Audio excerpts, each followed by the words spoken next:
शिवणा नदीत जनावरे चारण्यासाठी गेलेल्या युवकाचा पाण्यात बुडून मृत्यू। गंगापूर तालुक्यातील लासूर स्टेशन जवळ सणव इथली घटना। सणव शिवारातील शिवणा नदी परिसरात जनावरे चारण्यासाठी गेलेल्या युवकाचा पाय घसरून पाण्यात पडल्यानं बुडून मृत्यू झाल्याची घटना घडली आहे।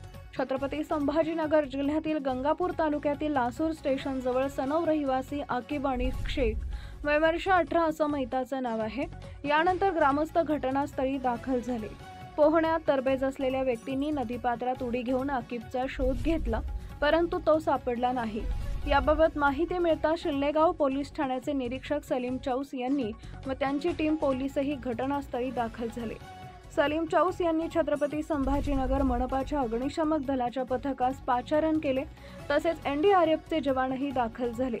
त्यांनी आकिबचा नदीच्या पाण्यात शोध घेतला। सायंकाळी 5 वाजता त्याचा मृतदेह सापडला। त्यानंतर गंगापूर तालुक्यातील लासूर स्टेशन येथील आरोग्य केंद्रात उत्तरीय तपासणीसाठी मृतदेह दाखल केला। आकिबच्या पश्चात आई, वडील, एक भाऊ, 2 बहिणी आहेत। या प्रसंगी पोलीस निरीक्षक सलीम चौस तात्काळ पद्मपुरा अग्निशमक केंद्र पथक घटनास्थळी दाखल झाले व वाहून गेलेल्या मुलाचा शोध घेऊन बाहेर काढले। घटनास्थळी मंडळ अधिकारी श्रीमती KR घुगे व ग्राम महसूल अधिकारी सूरज जाधव आदींनी शोधकार्यात मदत केली।